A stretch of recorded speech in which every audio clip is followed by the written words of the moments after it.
Welcome to COVID Conversations with Lawyers. My name is Chunman, and together with Thomas, we'll be moderating today's episode. For today, we'll be focusing on how COVID-19 has affected the legal practice in Singapore and the challenges for the legal profession. We are deeply honored to have with us Mr. Gregory Vijayendran, Senior Counsel. For members of the legal fraternity, Mr. Vijayendran needs little introduction. He is the president of the Law Society and a partner at Rajah Tann. Mr. Vijayendran is a titan of the industry with a wealth of experience in civil litigation, dispute resolution, banking, and insolvency. Despite this, he has maintained wide involvement in other capacities. In addition to his role as the Law Society's president, he has been widely involved in pro bono services, clinching the inaugural Pro Bono Ambassador Award in 2009. Mr. Vijayendran, we can think of no better person to speak to on the state of the legal industry now and in the coming years. Thank you for joining us despite your busy schedule. So for our audience tuning in today with Mr. Vijayendran, our session today would comprise two parts. The first, we will speak about the state of the industry now, and where we stand vis-a-vis the COVID-19 situation, where the industry sees itself in the immediate months as our country grapples with this crisis together. And on the second part, we will speak about the state of the industry in the coming years. I'm sure Mr. Vijayendran has some insightful opinions about how we should continue to tap on the many opportunities we have ahead of us to grow and nurture our legal industry. So without further ado, I think brings us to our first question, Mr. Vijayendran, is about the experience of a work from home environment. As COVID-19 brought Singapore to a standstill, we note that the legal profession moved into a work from home arrangement, and undoubtedly this must have been something unprecedented for you and the entire profession. So the first question is, how has the experience been for you and the legal practice in transitioning to this new work from home environment? Thank you for asking that question.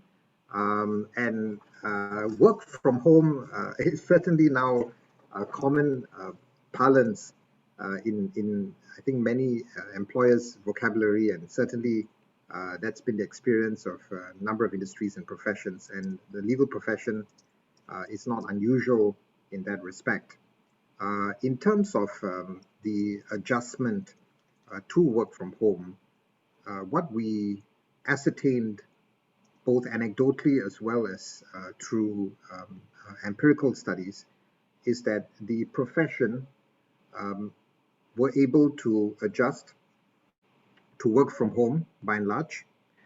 In fact, a survey that we did towards the end of the circuit breaker period, which was quite a representative survey. We had 777 of the members of the profession responding, which is about 13%, and across different demographics, from different size law firms, senior to junior, different designations within law firms as well, managing partners, right down to associates. And so it really does give a good cross-section of views. The survey revealed that about 48% of the respondents' firms, survey respondents' firms, had already implemented work from home before the DOSCON alert was raised to orange. So that's about half the number. And there was a readying for work from home. And I think certainly a lot of the larger firms, medium-sized firms, had already adapted and had introduced, essentially segregated teams and other forms of work from home remote arrangements as well. Now, we've also established through that survey that 99% of the respondents were working from home, and the majority found it easy. That's about 63% who were able to transition to work from home easily. In some ways, as I think has been observed elsewhere, COVID-19 was, the greatest change driver in terms of tech adoption and also remote working by using tech tools, software, hardware to adapt. Now, the advantages that were outlined by the profession are also quite interesting, because we were quite intentional in our survey to study the entire work from home facet with a view to seeing what could we do to improve that experience what could we do if this was a sustainable mode of arrangements going forward. The top two advantages identified, no-brainer there, was time-saved commuting and a more flexible schedule. And to a lesser extent, some spoke about more time for rest and home-cooked meals. The top work-from-home challenges was also, I think, particularly insightful. I think one of the challenges, and the top challenge at that, close to 2/3, reported that the top difficulty or challenge they found was the blurring of lines between work and leisure. The next challenge was a reduced social interaction with colleagues and clients. And that in turn has a nexus with reduced productivity, connectivity, and service quality as well. I think for those that were used to meeting with clients, traveling overseas, obviously there was a severe disruption, and there was a difficulty doing business development. Another challenge, which is also quite intuitive, is that for those that didn't adopt or adapt tech earlier, they had some technical problems. Even for those of us who already had systems up and running, sometimes just getting used to a different type of software involved some glitches that you needed to navigate around. And I think we look to our CIOs, we look to our IT help desks for help to navigate through that. And so I think those are some aspects that we were able to identify. Then related to that, in terms of new measures to support work from home, we know, and I think a very recent survey as well indicated that most employees would like to continue to work from home, and on the other hand, if you poll the employers, you get a very different polarized perspective actually. But in terms of the office of the future, I think some of us sense that it will be a hybrid model of part work from home, part work from office. And in terms of increasing productivity, what was heartening through the circuit breaker period in particular, because the time context for our survey was the end of the circuit breaker, was that most law firms were sensitized to the fact that hardware and software alone were not sufficient to make work from home work. So it's not just about throwing IT at the problem. They needed to redesign workflow processes, to re-engineer some of their business processes to enable remote working for many so that they could reap the full benefits of the work from home. And so that is, I think, the top area that we can make a difference to try and support some of this redesigning of processes and workflows, so that lawyers and law firms are able to improve on the work from home experience. They also need to make intelligent choices about purchasing hardware, purchasing software, setting up remote IT support. And then the elephant in the room in this regard is cybersecurity. Your guard can't be let down. You need to be wary and chary about the dangers that are out there, which of course anecdotally seem to have also increased in terms of fraud, other types of cyber crimes, and also cybersecurity issues. And so here, I think the Law Society also launched a guide for cybersecurity as kind of aid memoir or manual on some of the tips for practitioners. We need to increase that awareness. So those are the various aspects of work from home.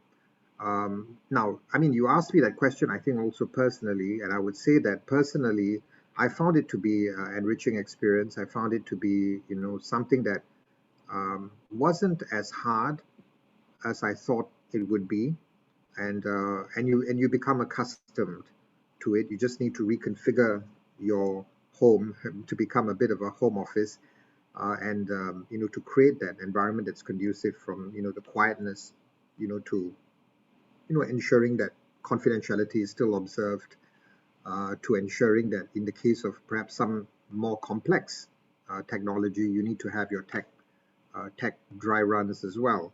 And these are things that we are all getting used to. Thank you, Mr. Vijayendran, for sharing on the legal profession's experience so far in adapting to the new working environment, and I guess also the moving forward, what can be done as well. I think with that in mind, with the isolation of circuit breaker and the ensuing work from home arrangements, I think a topic on everyone's mind would be mental health. And in your experience, how do you think the isolation of COVID-19 measures has affected work, life, and mental health? So that is a very loaded question, and I could probably talk for hours on that, but I'll try and give you at least a summary in response to your question. And interestingly enough, Saturday was World Mental Health Day. So happy belated World Mental Health Day to both of you and to all the listeners. Now, I think the challenge is actually very nuanced and very tricky because it's invisible. It's an invisible challenge. It's not something that you can often discern, even with the most clued in of insights, and even with the most discerning members among us, to try and suss out some of these challenges. I think we had an op-ed from Nicholas Au, which basically was headlined as, basically the key theme that he was surfacing was that it's okay not to be okay.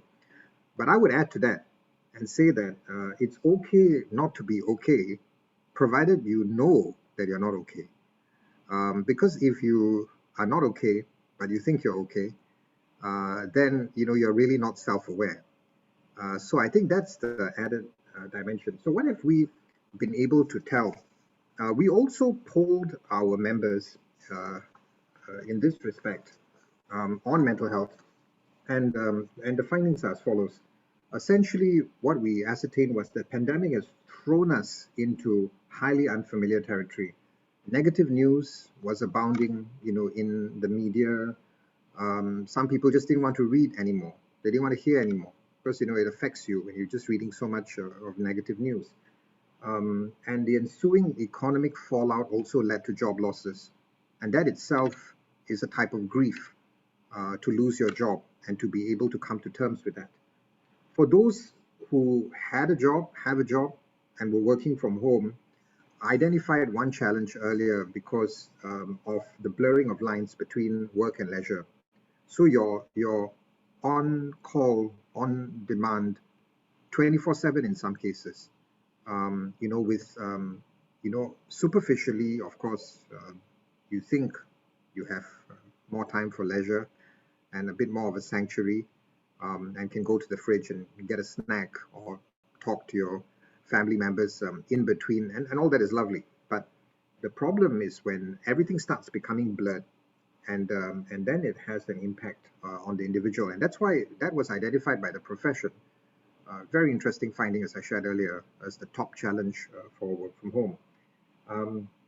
And if you think about some practice areas like family law, criminal law, where clients are, in a lot of need, and they're anxious.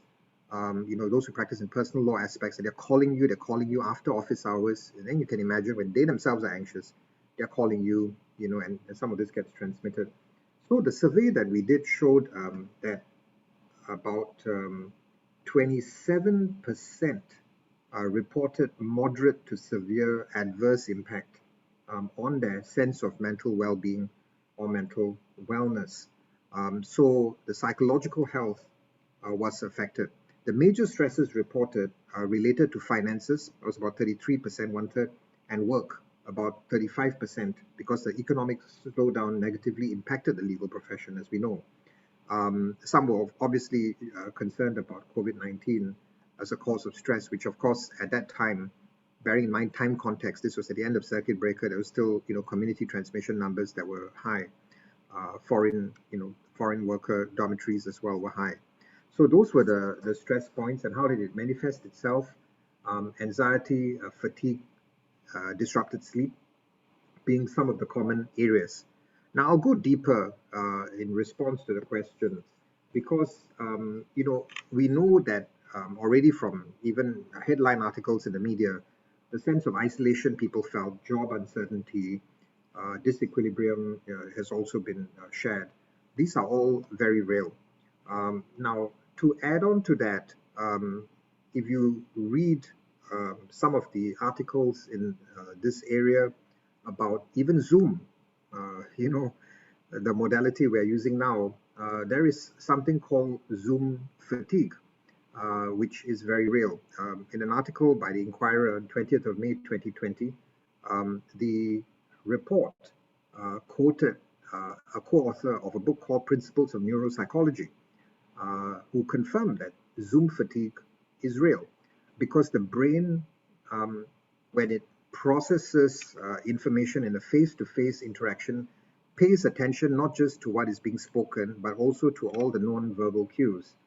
And it's processing all of that, whether it's, the body language, the glances, the eye contact, the pauses, inflection of, voice, different things. And so there's a lot of processing that is taking place, an amazing amount of neuronal mass dedicated to, reading those, not just verbal cues, but non-verbal cues and clues.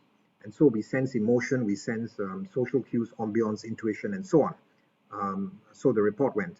And so when you switch into what we're seeing now, which is essentially all of us in a little square, the experience is very different.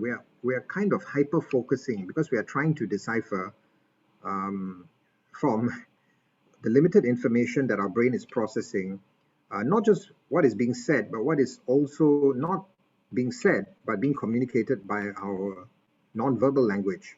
And so we are on overdrive in terms of the hyper-focus aspects to try and decipher that missing information and to try and fill in the gaps. And so that takes, cognitive energy. There are other aspects of Zoom fatigue that, I think many of us are familiar with, from the impact on the eyes, blinking, different things, strain, and so on. I won't go there.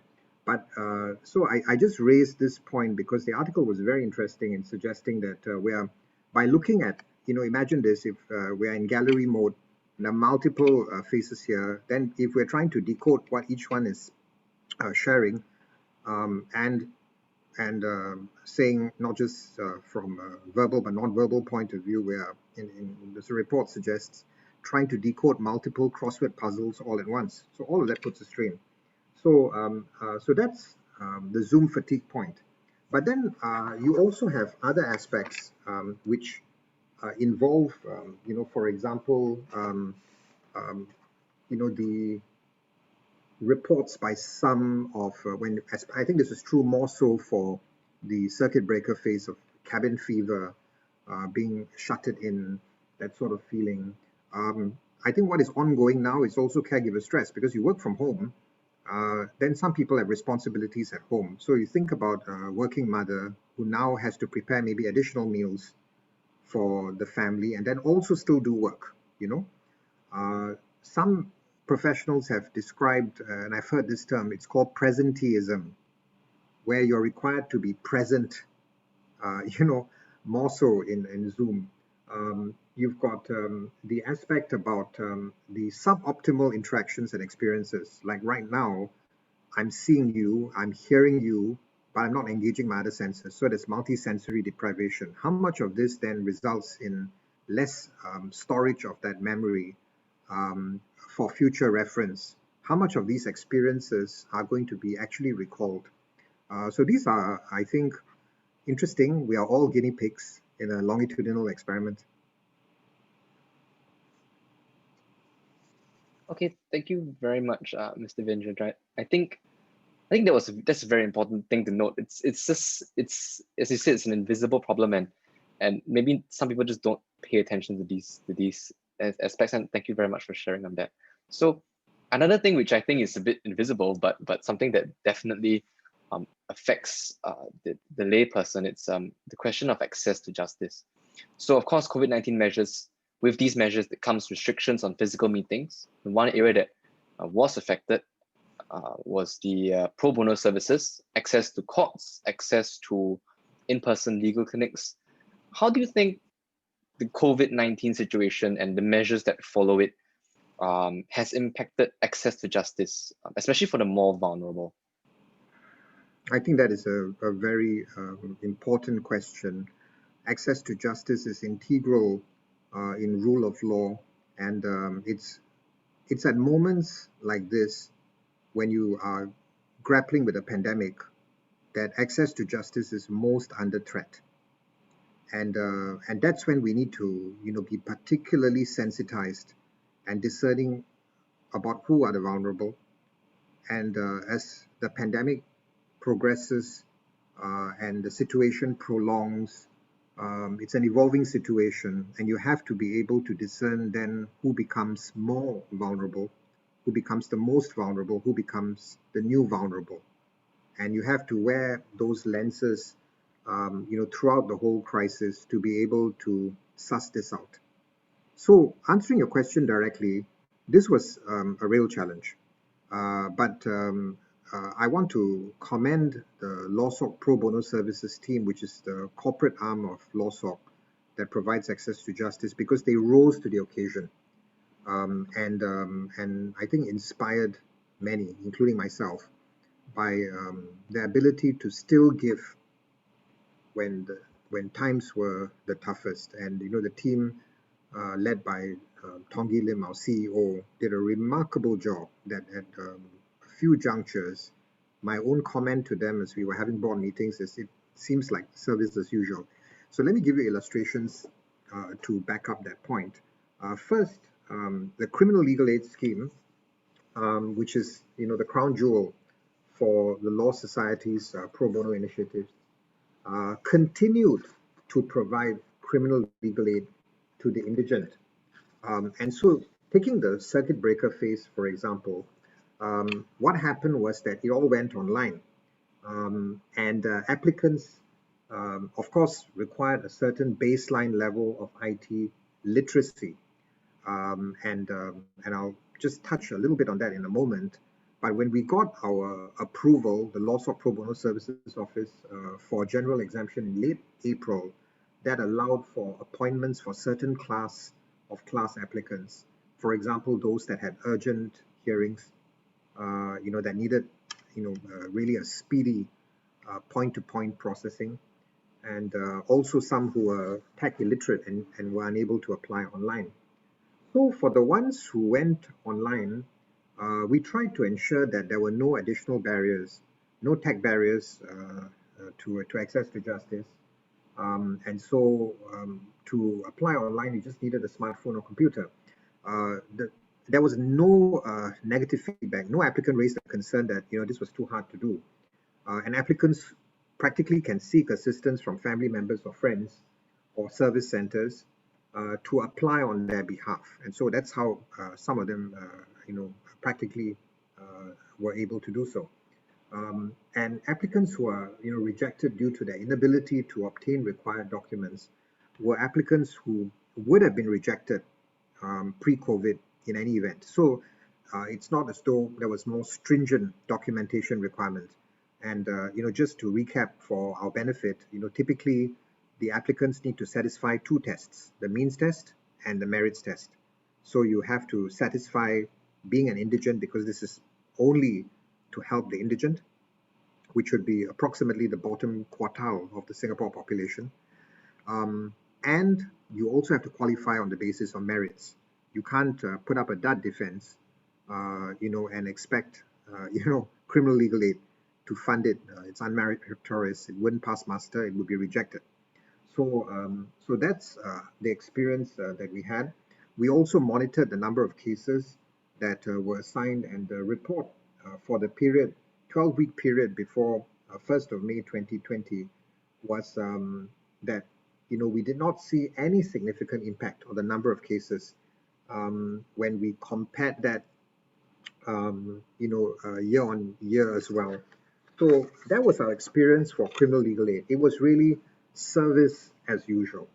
Then when it came to the clinics, and here necessity is the mother of invention. We had to resort to online counseling.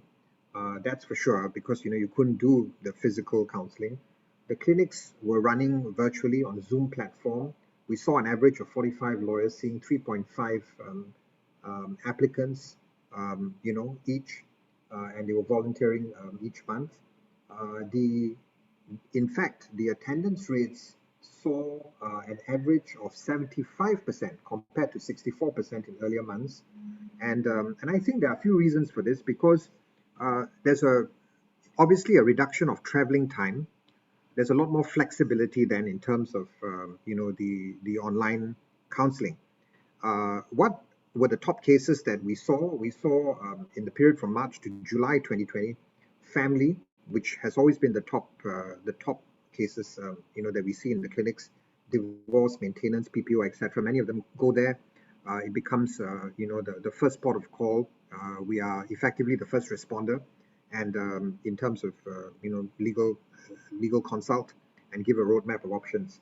The second highest number of cases was in employment and workplace. Again, no-brainer when you think about the number of people that would have been affected in terms of being retrenched, being terminated and so on, or conversely, in some cases, small businesses. The third top area was estate, probate and wills. And I think if you reflect on it, you realize it makes sense. Not only did the government recognize this as an essential service in relation to vulnerable members of the profession, of the public, but also there would be people who would be contemplating their own mortality. And so, there would be more questions asked about probate, wills, and so on. Then number 4 was landlord and tenant. Number 5 was criminal charges. I will just share one anecdote which illustrates a point.